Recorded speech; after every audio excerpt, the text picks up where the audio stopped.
In this video series, you'll meet moms and grandmas who've lost 40 to 100 pounds by replacing processed foods with rejuvenating whole food meals. Here are excerpts of what's to come. Since I've lost the 51 pounds that I have, I feel so much more confident in myself. I walk lighter, I feel lighter. I have my coworkers walking through the halls telling me, "Hey skinny, hey slim." And they're just like, "Oh my gosh, you look so good." If they haven't seen me in a while, they're just like, they like almost don't recognize me because I've lost so much weight. And everyone is so excited for me. They're just like, "I'm so proud of you. You're such an inspiration." And I have to say that I have actually influenced multiple coworkers to switch to a plant-based diet. I was like, wow, where has this been all of my life? How is it that I have spent this many years not eating such good food, good tasting food? Because now I actually taste food because I'm not filling my plate with stuff that is so filled with fillers and preservatives, and it just doesn't have the same flavors as regular whole food does.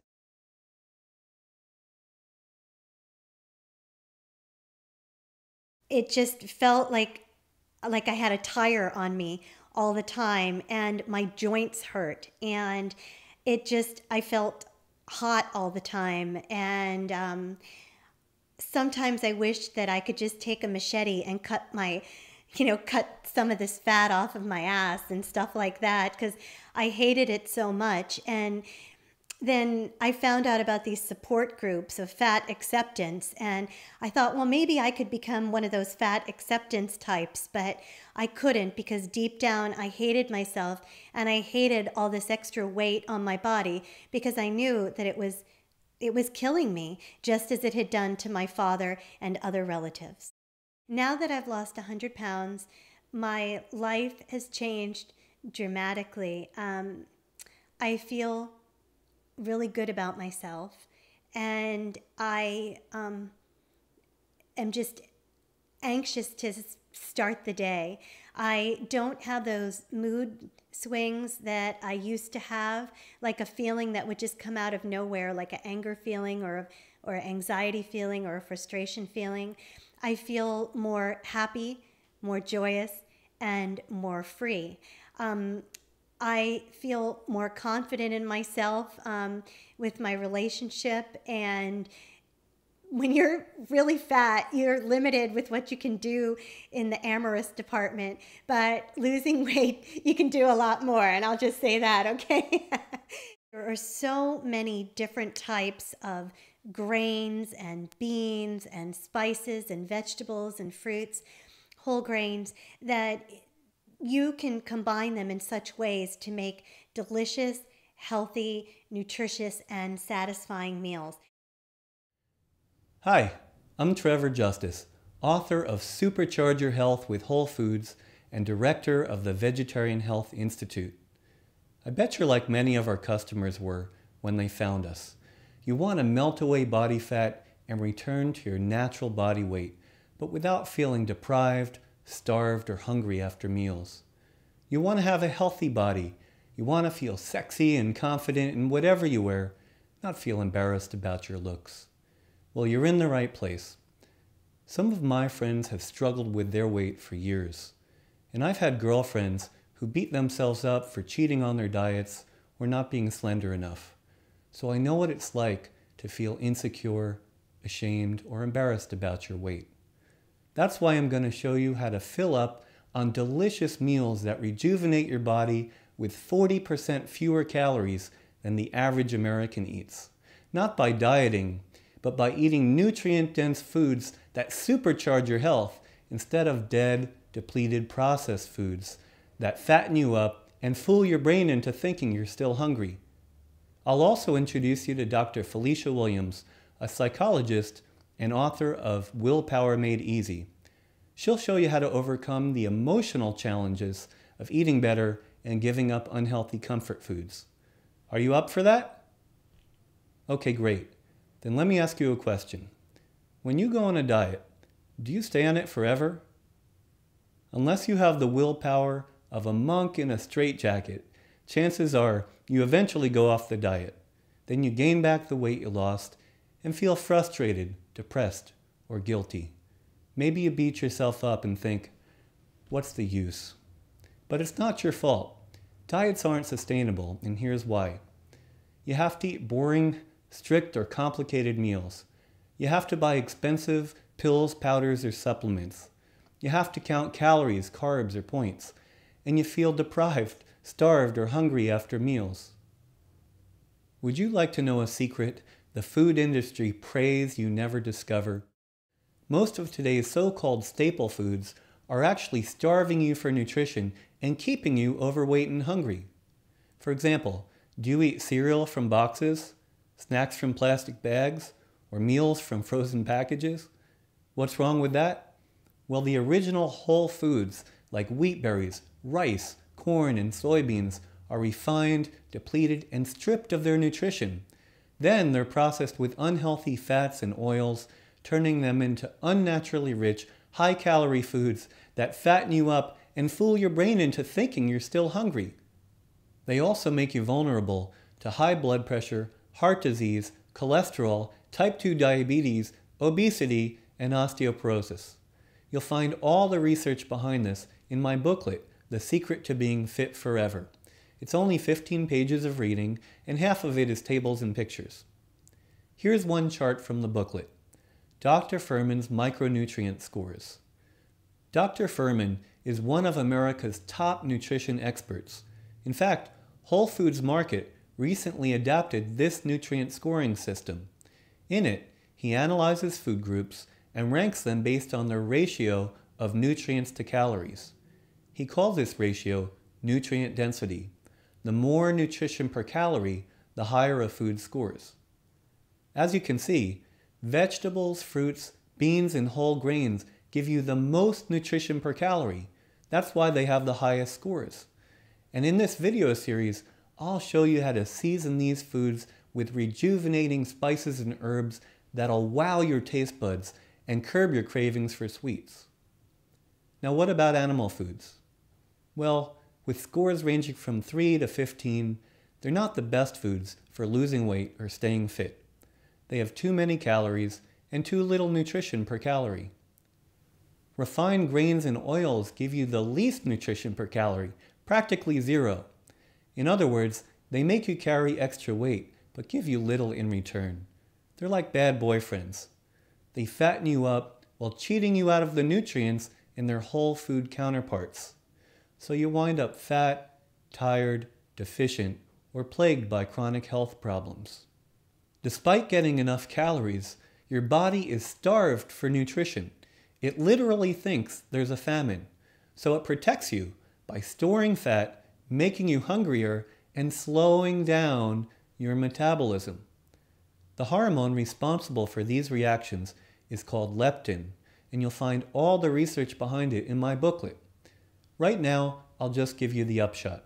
When you eat nutrient-dense foods the way they came from nature, leptin curbs your hunger, reduces sugar cravings, speeds up your metabolism, and signals your liver to burn fat. But that's not all.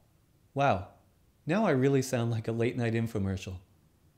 Nutrient-dense foods contain more bulk, fiber, and water than processed foods, so you can fill up on fewer calories, a lot fewer.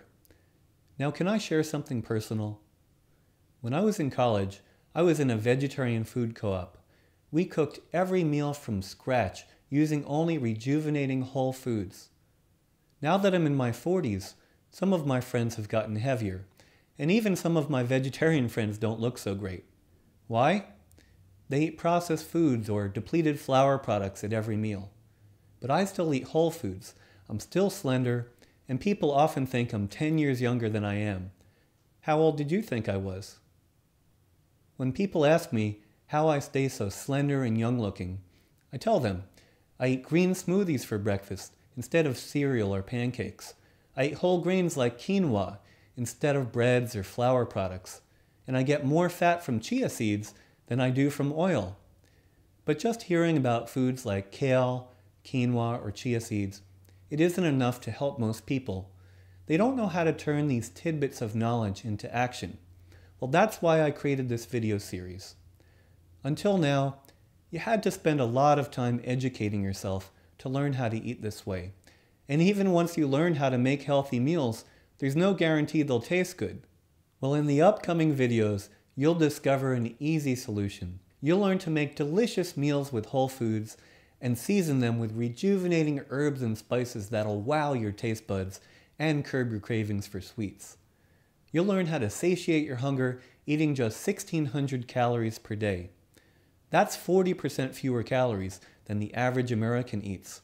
It's true.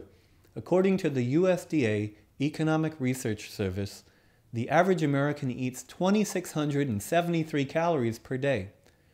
Now, unless you're in a daily mud wrestling match with Arnold Schwarzenegger, that's probably too many calories. Now, one last thing. I know it can be hard to give up unhealthy comfort foods. If you're like most people, you use food to comfort emotions like stress, anger, sadness, or loneliness. And then maybe you beat yourself up for not being disciplined. But here's the thing.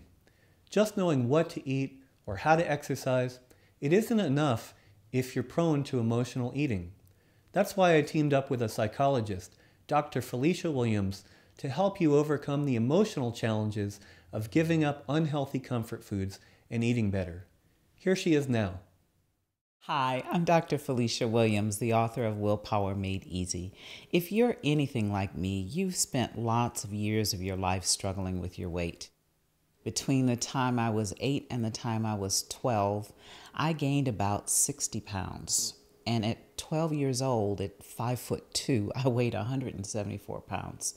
And one of the things that I remember most is how much I got teased as a child for being fat, for being pudgy, for being slower than everybody else, for not being able to run the races, for being out of breath. And it really, really damaged my self-esteem from a young age. And I became determined that I was not going to be the fat kid anymore. And throughout junior high and high school, I actually did lose a lot of weight. But I spent a lot of time on diets.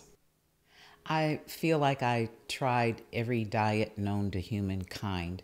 And every fad diet that would come out, I would think maybe this one is finally the solution to my losing weight and keeping it off.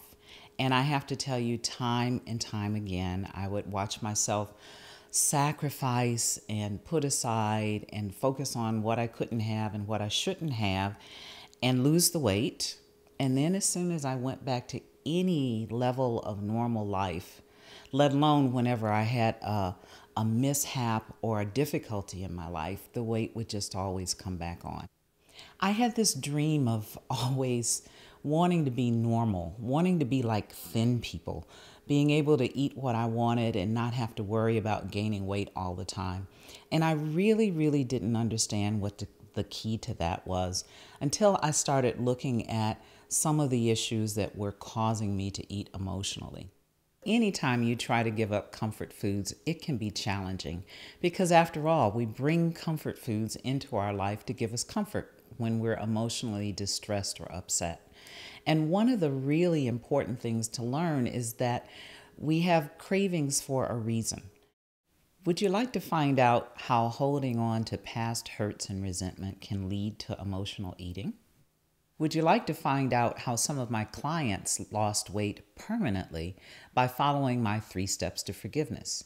If so, click here and download the interview that I did with Trevor that tells you all about it and how you can get started right now with permanent weight loss.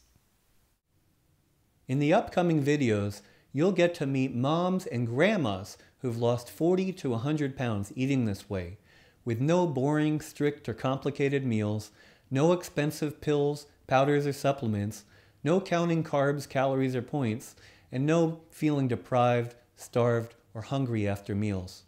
But here's the best part. They're not just losing weight. They're reversing all kinds of ailments, sleeping better, getting off medications, getting rid of aches and pains, arthritis, asthma, fibromyalgia, yeast problems, and high blood pressure. Imagine how your quality of life will change when you've returned to your natural body weight. How will it affect your quality of life, your love life, your self-esteem? I'd really love to know the answer. So please, post a comment below and let me know. I look forward to reading it, and look for a link in your inbox to the next video in this series.